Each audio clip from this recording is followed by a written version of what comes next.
ವೀಕ್ಷಕರೇ ನಮಸ್ಕಾರ. ನಿಮಗೆ ಕುತೂಹಲದಿಂದ ನೀವು ಕಾಯುತ್ತಿರುವುದು ಯಾವ್ಯಾವ ಫಲಿತಾಂಶಗಳ ಕುರಿತು ಯಾರ್ಯಾರ ಸಂದರ್ಶನದಲ್ಲಿ ಏನೇನು ಹೇಳ್ತಾರೆ, ಆರ್ಷೆ ಬರೋಕ್ಕಿಂತ ಮುಂಚೆ ಏನು ಹೇಳಿದರು, ಆರ್ಷೆ ಬಂದ ಮೇಲೆ ಏನು ಹೇಳ್ತಾರೆ ಅನ್ನೋ ಕೇಳೋಕ್ಕೆ ನೀವು ಕುತೂಹಲ ಇದೆ. ಅದೇ ಪ್ರಕಾರ ನಾವು ಸಹಿತ ಆಸಕ್ತಿಯಿಂದ ರಾಮಮಣಿ ಆರ್ಷೆ ಆಯ್ಕೆಯಾದವರು ಮತ್ತು ಸೋತವ್ರ ಕಡೆನೂ ಹೊಂಟೀವಿ. ಈಗ ಚುನಾವಣೆಯಲ್ಲಿ ಗೆದ್ದಂಥ ರಾಮಮಣಿಯವ್ರ ಕಡೆ ಬಂದಿದ್ದೆ. ಸರ್, ನಿಮಗೆ ಮೊದಲು ಹಾರ್ದಿಕ ಅಭಿನಂದನೆಗಳು ಸರ್. ನಮಸ್ಕಾರ.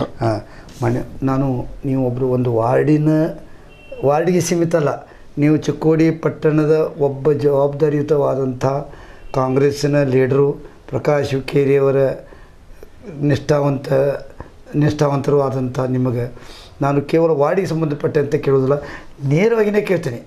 ಏನು ಚಿಕ್ಕೋಡಿಯಲ್ಲಿ ಕಾಂಗ್ರೆಸ್ ಪುರಸಭೆಯಲ್ಲಿ ಹೋದ ಸಲ ಬಹುಮತ ಇತ್ತು, ಈ ಸಲ ಕಳ್ಕೊಳ್ತು, ಪ್ರಕಾಶ್ ಹುಕ್ಕೇರಿಯವರ ಪ್ಯಾನಲ್ ಸೋತಿತು, ಎಲ್ಲಿ ಎಡವಟ್ಟಾಯಿತು ನೋಡ್ರಿ. ಈಗ ನಮ್ಮಲ್ಲೇ ನಮಗೆ ಮಂದಿ ಕೆಡ್ಸೋಕ್ಕಂತೂ ಸಾಧ್ಯ ಇಲ್ಲ. ನಮ್ಮ ಕಡೆ ಜನ ಐತಿ, ನಮ್ಮ ಕಡೆ ಕೆಲಸ ಐತಿ. ಆದರೂ ಕೂಡ ನಮ್ಮದು ಟೆಕ್ನಿಕಲ್ ನಾವು ಸೀಟ್ ಹಚ್ಚು ಮುಂದೆ ಒಂದೊಂದು ವಾರ್ಡ್ದಾಗ ಎರಡೆರಡು ಸೀಟ್ ನಮ್ಮೂನ ನಿಂತು, ಒಂದೊಂದು ವಾರ್ಡ್ದಾಗ ನಾವು ಯಾರೂ ಸ್ಪರ್ಧೆನ ಮಾಡಲಿಲ್ಲ. ಅದಕ್ಕೆ ಬೇರೆ ಯಾರು ಕಾರಣ ಅಲ್ಲ, ವೋಟರ್ಸ್ ನಮ್ಮ ಕಡೆ ಅದಾರ. ಆದರೆ ನಾವು ಕರೆಕ್ಟ್ ಅದಕ್ಕೆ ಸೆಟಪ್ ಮಾಡ್ತೀವಿ ಅಂದ್ರೆ ನಮಗೆ ಕಮ್ಮಿ 18 ಸೀಟ್ಗಳನ್ನ ನಮ್ಮ ಸೀಟ್ ಬರ್ತಿದ್ದು. ಸೀಟ್ ಕಮ್ಮಿ ಆಗೋ ಕಾರಣ ನಾವೇ, ಜನ ಅಲ್ಲ. ಜನ ನಮ್ಮ ಹಿಂದೆ ಅದಾರು. ಆದರೆ ನಮ್ಮ ಇದ್ರ ಪ್ರಕಾರ ಅದು ಕರೆಕ್ಟ್ ನಾವು ಸೆಟಪ್ ಮಾಡ್ತಿದ್ವು. ನಾವು 18 ಸೀಟ್ದಾಗ ಗೆಲ್ತಿದ್ದೀವಿ. ನೀವು 17ನೇ ವಾರ್ಡಿನಿಂದ ಇದು 4ನೇ ಸಲ ಗೆದ್ದಿದ್ದೀರಿ. 4ನೇ ಸಲ ಗೆದ್ದಂಥ ಜನರಿಗೆ, ಆಯ್ಕೆ ಮಾಡಿದಂಥ ಜನರಿಗೆ ಯಾವ ರೀತಿ ಕೃತಜ್ಞತೆ ಹೇಳ್ತೀರಿ? ಮೊಟ್ಟ ಮೊದಲದಾಗಿ ನನ್ನ ಕೂಡ ನಾ ಒಂದು ದಿವಸ ವಾರ್ಡ್ದಾಗ ಒಂದು ತಾಸು ಹೋಗಿ ಬಂದಿದ್ದೀನಿ. ನನ್ನ ಪರವಾಗಿ ಯಾರ್ಯಾರು ಅಲ್ಲಿ ದುಡಿದಿದ್ದರು, ಮೊಟ್ಟ ಮೊದಲು ನಾನು ಮನಸಾರೆ ಅವರಿಗೆ ಅಭಿನಂದನೆ ಹೇಳ್ತೇನೆ. ಆಮೇಲೆ ಇದು ನನ್ನ ಗೆಲುವಲ್ಲ, ನಾನು ವಾರ್ಡ್ ಜನರದ ಗೆಲುವ, ನನ್ನ ಸ್ನೇಹಿತರದ ಗೆಲುವ. ಅದಕ್ಕೆ ಮತ್ತೊಮ್ಮೆ ಅಭಿನಂದನೆ ಹೇಳ್ತೀನಿ ಅವ್ರಿಗೆ, ನನ್ನ ಜನರಿಗೆ. ನಿಮ್ಮ ಲೀಡರ್ಗಳದ್ದು ಕೌಂಟ್ ಆಗೈತೆನಾ? ನಮ್ಮ ಗಣೇಶ್ ಹುಕ್ಕೇರಿದ ಕೌಂಟ್ ಆಗೈತಿ, ಪ್ರಕಾಶ್ ಅಣ್ಣದ ಕೌಂಟ್ ಆಗೈತಿ. ಅಲ್ಲೇನು ನನ್ನ ದೋಸ್ತರದಾರು, ಎಲ್ಲ ಸಮಾಜದ ವರ್ಗದವರು ನನ್ನ ಕಡೆ ದೋಸ್ತರದಾರು. ಒಂದು ಸಮಾಜ ಇಲ್ಲ, ದುರ್ಗಮರ್ಗಿದ್ದದ್ದು ನನ್ನ ದೋಸ್ತರದಾರು, ಸುಡ್ಗಾಡಿಸಿದ್ರು ದೋಸ್ತರದಾರು, ಆಮೇಲೆ ಕಾತಾರೆ ದೋಸ್ತರದಾರು, ಆಮೇಲೆ ಭಾಟ್ರ ದೋಸ್ತರದಾರು, ಮುಸ್ಲಿಮ್ರ ದೋಸ್ತರದಾರು, ಎಲ್ಲ ಸಮಾಜದ ವರ್ಗದವರು ಅದು ಇಲೆಕ್ಷನ್ ಗೆಲ್ಲಿಸಿಕೊಟ್ಟಿದ್ದಾರೆ. ನೀವೇನು ದುಡ್ದು ಭಾಳ ಪ್ರಯತ್ನ ಮಾಡಿದ್ರಿ, ಹಿಂಗೇನಿಲ್ಲ. ಮುಂಜಾನೆ ಸಂಜೆ ತನಕ ಕೆಲವು ಮಂದಿ ನೋಡ್ತಿದ್ವಿ, ಬೆಳಗಾದ್ರೆ ರಾತ್ರಿ ಮಲ್ಕೋತಕ್ಕ ಟೆನ್ಷನ್, ಯಾರಿಗೆ ಮಾತಾಡೋಕೆ ಪುರ್ಸತ್ತಿಲ್ಲ, ನಂಗೆ ಈಗ ಟೆನ್ಷನ್ ಆಗೈತಿ ಅಂದರೆ ನಾವು ನೋಡ್ತೀನಿ ಅಭ್ಯರ್ಥಿಗಳು ಚುನಾವಣೆ ಸಮಯದಲ್ಲಿ ತಮ್ಮ ಮಾನಸಿಕ ಸ್ಥಿತಿಯನ್ನು ಸರಿಯಾಗಿ ಇಟ್ಕೊಳ್ಳಲ್ಲ.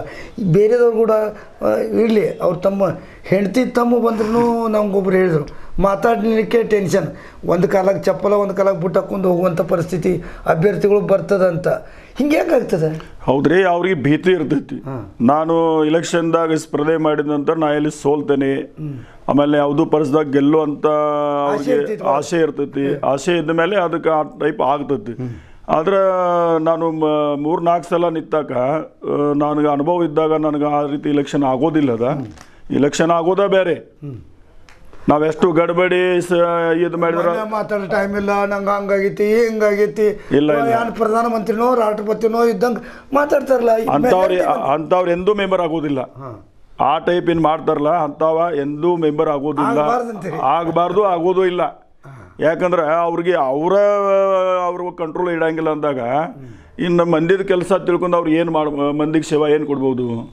ತಾಸಿನಾಗ ಒಂದು ನಮೂನಿ ಮಾನಸಿಕ ಸ್ಥಿತಿ. ಹೌದ್ರಿ. ಈಗ ನಾ ಬಂದ ನಂತರ ಜನರಿಗೆ ಕೇಳಿ ನಾನು ಸರಿಯಾಗಿ ಕೂತಿಲ್ಲ ಅಂದ್ರೆ ಜನ ನಂಗೆ ಹೇಳವ್ರು ಹೆಂಗೆ? ಮತ್ತು ನಾನು ಅದು ಅವ್ರಿಗೆ ಕರೆಕ್ಟ್ ಕೂತ್ ಕೇಳಿಲ್ಲ ಅಂದ್ರೆ ಅವ್ರಿಗೆ ಬಂದಂಥ ಜನರಿಗೆ ಅದು ಹೇಳಕ್ಕೆ ಅನುಕೂಲಿಸೋದು ಆಗಂಗಿಲ್ಲ. ಅವ್ರು ಬಂದ ನಂತರ ನಾನೇ ಎದ್ದು ನಿಂತೀನಂದ್ರೆ, ನಂದ ಕೆಲಸದಾಗ ಬಿಜಿ ಆಗಾಕತ್ತೀನಂದ್ರೆ ಅವು ಮುಂದೆ ನಾವೇನು ತಿಳ್ಕೊಬೇಕು. ಆಮೇಲೆ ಹೋಗೋತ್ನಾಗ ಅವು ಏನು ಹೇಳೋತ್ನಾಗ ಅಂದ್ರೆ ನಾ ಗಾಡ್ಯಾಗ ಕುಂಡ್ತಿರ್ತೀನಿ. ಅವಾಗ ಅವ್ರು ಕೇಳಿದಂತ ನೀವು ನಾಳೆ ಬಾ ನಾಡ್ದು ಬಾ ಆ ಟೈಪ್ ಇದ್ದವ್ರು ಇದೇ ಟೈಪ್ ಮಾಡೋರು ಇಲೆಕ್ಷನ್. ಇನ್ನು ಸಮಾಜ ಸೇವೆಯಲ್ಲಿ ಚುನಾವಣೆ ಸಮಯದಲ್ಲಿ ನೀವೇನೇನೋ ನ್ಯಾಚುರಲ್ ಆಗಿ ಹೇಳ್ತೀರಿ, ಕೇಳೋರು ಜನ ಸಜ್ಜಿಕ, ನೀವು ಹೇಳೋದು ಸಜ್ಜಿಕ. ಏನು ಹೇಳ್ರಿ ಮತ್ತು ಏನೇನು ಮಾಡಲಿಕ್ಕೆ ಸಾಧ್ಯ ಐತನ ಒಬ್ಬ ಸಮಾಜ ಸೇವಕನಾಗಿ ಯಾವ ರೀತಿಯಲ್ಲಿ ಸಮಾಜ ಸೇವೆ ಮಾಡುವ ಆಶ್ವಾಸನೆ ಕೊಟ್ಟಿದ್ದೀರಿ, ಅದನ್ನು ಈಡೇರಿಸೋದು ಸಾಧ್ಯ ಇದೆಯಾ? ನಾ ಸಂಪೂರ್ಣ ನನ್ನ ವಾರ್ಡ್ ತಿರುಗಾಡಿದ್ದೀನಿ. ನನ್ನ ಜನರದ ಒಂದೇ ಏನು ಬೇಕಾಯ್ಸಿರಿ ಮನೆಗಳಾಗಿದ್ದಾವೆ ಅವು ಕಾಯ್ದೆಸರಿ ಆಗಬೇಕು. ಎರಡನೇದು ಅಕ್ರಮ ಸಕ್ರಮ ನಾವು ಈಗಾಗಲೇ ಮಾಡಿಕೊಟ್ಟಿದ್ದೆವು, ನಾವು ಮಾಡ್ತೀವಿ ಅಂತ ಅವ್ರಿಗೆ ಭರವಸೆ ಕೊಟ್ಟಿದ್ದೆವು. ಆಮೇಲೆ ವಾರ್ಡದ ಬಗ್ಗೆ ಸ್ವಚ್ಛತೆ ಮೇನ್, ನನಗೆ ಸ್ವಚ್ಛತೆ, ಲೈಟ, ಗಟಾರ್ ಸ್ವಚ್ಛ ಇದು ಭಾಳಷ್ಟು ನನ್ನ ಕಡೆ ಇದಾಗಬೇಕಂತ ನನಗೆ ಹೇಳಿದರು. ಆಮೇಲೆ ಅದ್ರ ಸಂಘಟ ಜಾಗ ಗುಡಿಗಳಿಗೂ ಕೂಡ ಯಾವ ಸಮಾಜದ ಸಣ್ಣ ಪುಟ್ಟ ಸಮಾಜ ಇದಾವೆ ಸ್ವಲ್ಪ ಅವ್ರಿಗೆ ನಮಗೆ ಗುಡಿ ಅನುಕೂಲ ಆಗಬೇಕು, ನಮ್ಮ ಒಂದು ಮಂಟಪ ಕಟ್ಟಿ ಕೊಡಬೇಕು. ಇದು ಅಂದರೆ ಸಣ್ಣ ಪುಟ್ಟು ಕೆಲಸ ನಂಗೆ ಹೇಳ್ಯಾರು. ಮೇಜರ್ ಇದ್ದದ್ದು ಕೆಲಸ ಹತ್ರಾಗ ಅಂದ್ರೆ ಅವ್ರವ್ರ ಸಮಾಜದ ಒಂದು ಸಣ್ಣ ಗುಡಿ ಬೇಡಿಕೆ ಇಟ್ಟಾರ ಅವ್ರು. ನಾ ಅಂತೂ ಹೇಳಿದ್ದೀನಿ ನೋಡ್ರಿ, ಇದು ಮುನ್ಸಿಪಾಲ್ಟಿ ಕಡೆದು ಆಗೋದು ಸಾಧ್ಯ ಇಲ್ಲ. ನಾನು ನನ್ನ ಕಡೆ MP ಅದಾರು, ನನ್ನ ಕಡೆ MLA ಅವರು ಅದಾರು, ಮತ್ತು 100% ಮಾಡಿ ಕೊಡುವಂಥ ನನ್ನ ಕಡೆ MLA MP ಅದಾರ. ನಾ ಹೇಳಿಸಿ ಅದು ಮಾಡಿಸ್ಕೊಡ್ತೇನೆ ಅಂತ ಭರವಸೆ ಕೊಟ್ಟೇನಿ. ಆ ಪ್ರಕಾರ ಮಾಡ್ತೀರಿ ಅಂತ ಹೇಳ್ತೀರಿ. ಇನ್ನು ಹಿಂದೆ ನೀವು ಒಮ್ಮೆ ಸೋತಿದ್ರಿ, ಮೊದಲೊಮ್ಮೆ ಗೆದ್ದಿದ್ರಿ, ಹೋದ ಸಲ ಸೋತ್ರಿ, ನಿಮ್ಮ ಪತ್ನಿ ಗೆದ್ದಳು. ಈ ಸಲ ಈಗ ನೀವು ಈ ಚುನಾವಣೆಗೆ ನಿಮ್ಮ ಪತ್ನಿ ಸಲ ನೀವು ಈಗ ಗೆದ್ದಿದ್ರಿ ಅಂದರೆ ಒಮ್ಮೆ ಸೋತಿದ್ರಿ, ಒಮ್ಮೆ ಗೆದ್ದಿದ್ರಿ. ಏನು ಅನುಭವ ಬಂತು ನೋಡ್ರಿ? ಆ ಹಿಂದಿನ ಟೈಮ್ದಾಗ ಆ ಅನುಭವ ಏನು ಬಂತು? ಚಿಕ್ಕೋಡಿ ಊರಾಗ ಬರೀ ಕವಟಗಿ ಮಟ್ಟದ ಪ್ಯಾನಲ್ ಒಂದೇ ಇರ್ತಿತ್ತು, ಸ್ಟ್ರಾಂಗ್ ಪ್ಯಾನಲ್ ಯಾವುದು ಇರಲಾಗ್ತಿತ್ತು. ಯಾವಾಗ ಚಿಕ್ಕೋಡಿ ಊರಾಗ ಮುನ್ಸಿಪಾಲ್ಟಿಯಾಗ ಕೈ ಪ್ರಕಾಶ್ ಹುಕ್ಕೇರಿ ಹಾಕಿದ್ರು, ಅವಾಗ ಅವ್ರ ಹೆಸರು ಮೇಲೆ ಒಂದು ಹಿಂದಿನ ಸಲ ಪ್ಯಾನಲ್ ಬತ್ತು, ಅದ್ರಾಗ ನಾವು ಬಿದ್ದೆವು. ಅವ್ರ ಕೆಲಸಗಾರದ ಒಂದು ಏನು ಅವ್ರಿಗೆ ಮಂದಿ ನೋಡ್ತಿರು, ಅವ್ರ ಹೆಸರ ಮೇಲೆ ಅದು ಪ್ಯಾನಲ್ ಕ್ಲಿಯರ್ ಆಯ್ತು. ಈ ಸಲ ಅದ್ರಾಗ ನಾವು ಒಬ್ರು ಇದ್ದೀವಿ, ನೀವು ಬಂದ್ರಿ, ಆದ್ರೆ ಪ್ರಕಾಶ್ ಹುಕ್ಕೇರಿ ಪೆನಲ್ ಬರಲಿಲ್ಲ. ಈಗ ಪ್ರಕಾಶ್ ಹುಕ್ಕೇರಿ ಪೆನಲ್ ನೀವು ಬಂದ್ರಿ, ಕರೆ ನಿಮ್ಮ ಪೆನಲ್ ಗೆಲ್ಲಿಲ್ಲ. ಅಲ್ಲ ಪೆನಲ್ ಬರ್ಲಿಲ್ಲ ಕಾರಣ ಅಂದ್ರೆ ಇದನ್ನ ಹೇಳಿರಲಿಲ್ಲ. ನಮ್ಮಲ್ಲಿ ಲೀಡರ್ಸ್ ಏನದಾರಲ್ಲ, ಲೀಡರ್ಸ್ದಾಗ ಹೊಂದಾಣಿಕೆ ಆಗಲಿಲ್ಲ. ಆಮೇಲೆ ಒಬ್ರು ಸೇರಿಕೆ ಆಗಲಿಲ್ಲ. ನಾನು ಒಂದೇ ವಾರ್ಡ್ದಾಗ ಇಬ್ಬರು ಮಂದಿ ಇದ್ರು. ಆಮೇಲೆ 3 ಜನ ನೀವು ಅಲ್ಲಲ್ಲ, ಒಂದು ವಾರ್ಡ್ದಾಗ ನಮ್ಮದೇ ಜನ ಕಾಂಗ್ರೆಸ್ದು ಅಗದಿ ಚಲೋ ಕ್ಯಾಂಡಿಡೇಟ್ 2 ಮಂದಿ ನಿತ್ರನ. ನಾವು ಇವತ್ತಿನ ದಿವಸ ಕಮ್ಮಿ ಕ್ಯಾಂಡಿಡೇಟ್ ನಮಗೆ ಬಂದಿದ್ದಾವು. ಆದರೆ ನಾವು ಟೆಕ್ನಿಕಲ್ ಪ್ರಕಾರ ಯಾವ ಸೀಟ್ ಕೊಡ್ಬೇಕು ಅನ್ನೋದು ತೀರ್ಮಾನ ಮಾಡಿ ನಾವು ಹಿರಿಯರು ಕೂಡಿ ನಾವು ಮಾಡ್ತಿದ್ರಂದ್ರೆ 18 ಸೀಟ್ ನಮ್ಮ ಮುಂದೆ ಬರ್ತಿದ್ದು. ಅದಕ್ಕೆ ಇವ್ರದ್ದು ಈ ನಮ್ಮದ ತಪ್ಪದಿಂದ ಇವತ್ತಿನ ದಿವಸ ನಾವು ಸೋಲ ಅನುಭವಿಸ್ ಬಾಳಿ ಬಂದೈತಿ. ಬೇರೆ ಯಾರು ಕಾರಣ ಅಲ್ಲ, ಅದಕ್ಕೆ ವೋಟರ್ಸ್ ಅಲ್ಲ, ನಮ್ಮದ ಜನ ನಮ್ಮಲ್ಲೇನ ಬಿನಾ ಮತ್ತಾಗಿ ಎರಡು ಭಾಗ ವೋಟ್ ಆಗಿ ನಾವು ಸೋತಿದ್ದೆವು ವಿನಾ ವೋಟರ್ ನಮಗೆ ಆಶೀರ್ವಾದ ಮಾಡಿದ್ದಾರೆ. ಚುನಾವಣೆ ನಂತರ ನಾವು ನೋಡ್ತಾ ಇದ್ದೀನಿ, ಬಹಳ ಸ್ವಲ್ಪ ಚುನಾವಣೆ ನೋಡಿದ್ದೀನಿ. ಚುನಾವಣೆಯಲ್ಲಿ ಬೇರೆ ಇರ್ತದೆ, ಚುನಾವಣೆ ನಂತರ ಗೆದ್ದ ಮೇಲೆ ಏನಾಗ್ತದೆ, ಈರ್ಷ್ಯಾ ದ್ವೇಷ ರಾಜಕಾರಣ. ಇವು ಓಟ್ ಹಾಕಿಲ್ಲ, ಇವು ನಮ್ಮ ಮನುಷ್ಯ, ಅವನು ನೋಡಿದ್ರು ಇವ್ನು ನೋಡುತ್ತಾ ಒಮ್ಮೊಮ್ಮೆ ತೊಂದರೆ ಕೊಡೋ ಕೆಲಸ ನಡೀತದೆ. ಇದ್ರ ಬಗ್ಗೆ ನಿಮ್ಮ ಅಭಿಪ್ರಾಯ? ಮಾಡಬಾರ್ದು ಅದಕ್ಕೆ. ಯಾಕಂದ್ರೆ ಇಬ್ರು ಮಂದಿ ನಿಂತಾಗ 2 ಪಾರ್ಟಿ ಇದ್ದಾಗ ಅದು ಸಹಜಕ್ಕೈತಿ. ಅವ್ರ ಪರವಾಗಿ ಅವರು ಓಟ್ ನೀಡ್ತಾರೋ, ಪಕ್ಷ ವತಿನ ತೊಡೆ ಇರ್ತೈತಿ, ಅವ್ನ ವೈಯಕ್ತಿಕ ಹೆಸರ ಮೇಲೆ ತೊಡೆ ಇರ್ತೈತಿ. ಆಮೇಲೆ ನಮ್ಮದು ಪಕ್ಷ ಮೇಲೆ ಇರ್ತೈತಿ, ನಮ್ದು ವೈಯಕ್ತಿಕ ತೊಡೆ ಇದ್ದಾಗ ನಾವು ಗೆಲ್ಲಬಹುದು. ಆದ್ರೆ ಅವ್ನು ನೋಡ್ತೇನೆ, ನೋಡ್ತೇನೆ ಅನ್ನುವಂಥ ಎಂದೂ ವಿಚಾರ ಇರಬಾರ್ದು ಅದು. ಇನ್ನು ಪಟ್ಟಣದಲ್ಲಿ ಜನ ಅಪೇಕ್ಷೆ ಮಾಡೋದು ನೀರು, ಫಸ್ಟ್ ಅವರು ಬೇಡದು ಪಟ್ಟಣದ ಜನತೆಗೆ ಬೇಕು ನೀರು, ಒಂದು ಗಟಾರ್ ಸ್ವಚ್ಛ.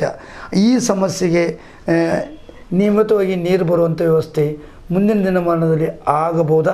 ಇದು ಎಲ್ಲ ಸಿಬ್ಬಂದಿ, ಎಲ್ಲ ಸದಸ್ಯರು ಇದು ಮಾಡಬಹುದಂತ ನಿಮ್ಗೆ ಅನಿಸ್ತದೆ? ಮಾಡ್ಬೋದು, ಏನೂ ಅಡಚಣೆ ಬರೋದಿಲ್ಲ. ಸಂಪೂರ್ಣ ಸ್ಕೀಮ್ ನಮಗೆ ಮುಗಿಯೋ ಹಂತದಾಗ ಈ ಸ್ವಲ್ಪ ಬರೋದು, ನೀರು ಕಮ್ಮಿ ಬರೋದು, ಹೆಚ್ಚು ಬರೋದು, ಕಮ್ಮಿ ಬರೋದು, ಒಂದು ವಾರದಾಗ ಬರ್ತೈತಿ, ಒಂದು ವಾರದಾಗ ಇಲ್ಲ. ಸಂಪೂರ್ಣ ನಮ್ಮ 24 ಗಂಟೆ ನೀರಿದ ಸ್ಕೀಮ್ ಏನೈತ್ರಿ, ಅದು ಸಂಪೂರ್ಣ ವ್ಯವಸ್ಥೆ ಸ್ಕೀಮ್ ಆಗುತ್ತಾಗ ಸ್ವಲ್ಪ ಹೆಚ್ಚು ಕಡಿಮೆ ಆಗೋದು. ಅದ್ರಿನ್ನ ಕೆಲವೇ ದಿವಸದಾಗ 24 ಗಂಟೆ ನೀರು ಮನೆ ಮುಂದೆ ಅಗದಿ 100% ಇರ್ತೈತೆ ಅನ್ನೋ ನಾನು ಹೇಳಿಕೆ ಕೊಡ್ತೀನಿ. ಇನ್ನು ಪಟ್ಟಣದ ಜನತೆ ಕೆಲಸ ನಿಮ್ಮ ಪಟ್ಟಣ ಜನತೆ ಕೆಲಸ ಬರೀ ಪುರಸಭೆಗೆ ಇರೋದಿಲ್ಲ. ಇವತ್ತು ಪುರಸಭೆ ಅಂದ್ಬಿಟ್ಟಿಗೆ ಅಂತೀವಿ, ನಾ ಪುರಸಭೆ ಮೆಂಬರ್ ಇದ್ದಾನಪ್ಪ ಅಲ್ಲೇ ದಟ್ಟ ಮಾಡವ ಅಂತ ಕೆಲವು ಜನ ಹೇಳ್ತಾರೆ. ಆದರೆ ಪಾಪ ಬಡವರು, ಅಜ್ಞಾನಿ ಮಂದಿ, ಅವ್ರಿಗೆ ಗೊತ್ತಿರಂಗಿಲ್ಲ. ಅವ್ರ ಕೆಲಸ ತಹಸೀಲ್ದಾರ್ ಆಫೀಸರ್ ಇರ್ತಿ, ಟ್ರೆಜರಿ ಆಫೀಸ್ನಾಗ ಇರ್ತೈತಿ, ಶಿಕ್ಷಣ ಇಲಾಖೆದಾಗ ಇರ್ತೈತಿ. ಅವ್ನು ಬರೋ ಮೇಲೆ ನನ್ನ ಪ್ರತಿನಿಧಿ ಅಂತ ಪ್ರತಿಯೊಂದು ಕೆಲಸಕ್ಕೆ MLA MP ಕಡೆ ಹೋಗೋಕ್ಕಾಗಲ್ಲ. ಅವ್ನು ಬರೋ ಪುರಸಭೆ ಸದಸ್ಯ. ಆದರೆ ಅವ್ರೇನು ಹೇಳ್ತಾರೋ ಸರ್ಕಾರಿ ಆಫೀಸರ ಇವನು ಅರಿಗಳ ಸಾದಾ ಇದ್ದು ಅಂತ ಇವು ಅಜ್ಞಾನಿ ಕಾಣಿಸಿದ, ಅಥವಾ ಚಲೋ ಇರಲಿ ಬಿಡಿರಲಿ, ನಾಳೆ ಬಾ ನಾಡ್ದು ಬಾ, ಆ ಕಾಗದತ್ತ ಈ ಕಾಗದತ್ತ ರೊಕ್ಕ ತೆಗಿಸಲೋಗಿ ಕೆಲಸ ಮುಂದಕ್ಕೆ ಹೋಗ್ತಾರೋ, ಯಾವಾಗ ದುಡ್ಡು ಕೊಡ್ತಾರೋ ಅವು ಮಾಡ್ತಾರೋ. ಇವನ ಕಡೆ ರೊಕ್ಕ ಇರೋದಿಲ್ಲ, ಅವ್ರು ಕೆಲಸ ಮಾಡೋದಿಲ್ಲ. ಇಂಥ ಹೊತ್ತಿನಾಗ ಪ್ರತಿ ಒಬ್ಬ ಪುರಸಭೆ ಸದಸ್ಯ ಯಾವುದೇ ಕಚೇರಿಯಲ್ಲಿ ಕೆಲಸ ಇದ್ರೂ ಅವನ ಸಮಸ್ಯೆಗೆ ಸ್ಪಂದಿಸಬೇಕಂತ ನಿಮ್ಗೆ ಅನಿಸ್ತಿದೆಯಾ? 100% ಸ್ಪಂದಿಸಬೇಕು. ಯಾಕಂದ್ರೆ ಇಡೀ ಚಿಕ್ಕೋಡಿ ಊರಾಗ ಪುರಸಭೆ ಅಂದ್ರೂ ಆಗೋದಿಲ್ಲ. ಚಿಕ್ಕೋಡಿ ಊರಾಗ ಇಂಥದ್ದು ನೀವು ಹೇಳಿದ ವಿಷಯ ಭಾಳಷ್ಟು ಮಂದಿ ಅದಾರು. ಆದ್ರೆ ಅವ್ರಿಗೆ ಇದ್ರೂ ಕೂಡ ಆ ಮಂದಿಗೆ ಯಾರ ಕಡೆ ಹೋಗಿ ಕೆಲಸ ಮಾಡ್ಕೋಬೇಕು ಅನ್ನೋದು ಭಾಳ ಚಲೋ ಗೊತ್ತೈತಿ. ಅವ್ರು ಮಾಡ್ಕೋತಾರೆ, ಪ್ರಶ್ನೆ ಇಲ್ಲ. ಅವ್ರವ್ರ ಪ್ರಕಾರ ಅವ್ರು ಮಾಡ್ಕೊಳಕ್ಕೆ ಪ್ರಯತ್ನ ಮಾಡೋದಿಲ್ಲ. ಒಂದೆರಡು ಸಲ ಹೋಗಿ ನೋಡ್ತಾರೋ, ಡೈರೆಕ್ಟ್ ಬರ್ತಾರೆ, ಹೋಗಿ ನೋಡ್ತಾರೋ. ಅಲ್ಲಿ ಆಗಲಿಲ್ಲ ಅಂದ್ರೆ ಯಾರ ಕಡೆ ಹೋಗಬೇಕು ತೀರ್ಮಾನ ಮಾಡ್ತಾರೋ ಅಲ್ಲಿ ಹೋಗಿ ಕೆಲಸ ಅವ್ರು ಮಾಡ್ಕೊತಾರೆ. ಜನ ಜಾಗೃತಿ 100%. ಎಲ್ಲಿ ಹೋದ್ರೆ ಕೆಲಸ ಯಾವ ಡಾಕ್ಟರ್ ಕಡೆ ಹೋಗ್ಬೇಕಾದ್ರೆ ಆಗ್ಲಿಲ್ಲ ಅಂತ ಮನ್ಯಾಗ ಕೊಂಡವ್ರ ಜನ ಇಲ್ಲ ಇವತ್ತಿನ ದಿವಸ.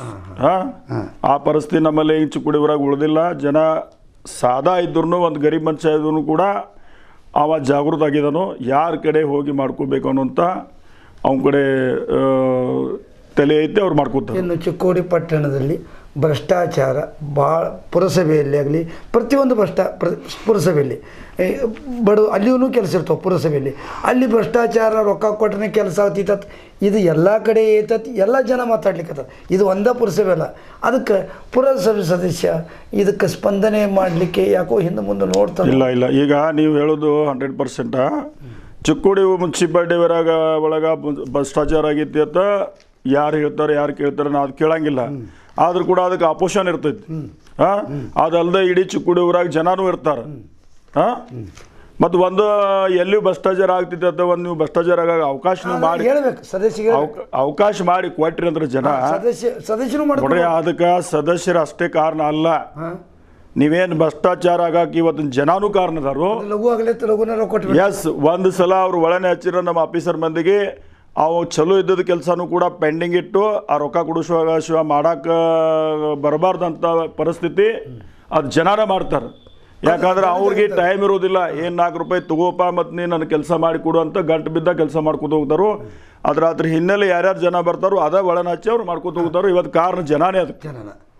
ಇನ್ನು ಚುನಾವಣೆಗಳು ನಾವು ನೋಡ್ಲಾಗಿ ಇವತ್ತಿನ ಎಲ್ಲ ಕೊನೆಯ ಹಂತಕ್ಕೆ ಬರ್ತಾನೋ ಸಂದರ್ಶನದ ಚುನಾವಣೆಗಳು ಈ ಅಭ್ಯರ್ಥಿಗಳಿಗೆ ತುಟ್ಟಿ ಬೀಳ್ತಾವೆ. ಯಾರು ಇಲೆಕ್ಷನ್ ನಿಲ್ಲಬೇಕಂತಲ್ಲ ಅವರು ಓಡಿ ಹೋಗುವಂಥ ಪರಿಸ್ಥಿತಿಯನ್ನು ಬರ್ತದೆ. ನಂಗೆ ನಿಲ್ಲಿಸಂದ್ರೆ ಬೇಡಪ್ಪ ಅಂದರೆ ಹುಡುಕ್ಯಾಡಿ ಇಲೆಕ್ಷನ್ ನಿಲ್ಲಿಸುವಂಥ ಪರಿಸ್ಥಿತಿ ಬಂದದ.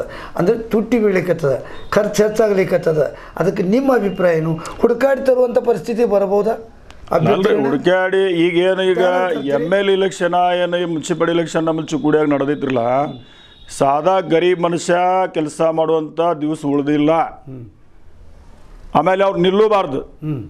ಯಾಕಂದ್ರೆ ಅವ್ರು ಸಾದಾ ಮನುಷ್ಯ ಒಬ್ಬ ಚಲೋ ಕೆಲಸ ಮಾಡೋ, ಸಾರ್ವಜನಿಕ ಕೆಲಸ ಮಾಡೋ ಮನುಷ್ಯ ಇದ್ದ ಡಿಪಾಸಿಟ್ ಜಪ್ತ ಆಗ್ತದೆ ಅಲ್ಲಲ್ರಿ. ಅವ ಎಲ್ಲಿ ಚಾರ್ಜ್ ಸಾಲ ಮಾಡಿ ಗೆದ್ದು ಬರಕ್ಕೆ ಪ್ರಯತ್ನ ಮಾಡವ, ಸಾಲದ ಎಲ್ಲಿ ರೊಕ್ಕ ಹೊಲ ಮಾರಬೇಕು, ಮನಿ ಏನು ಅಡಚಣೆ ಮಾಡಿ ಮಾಡವ.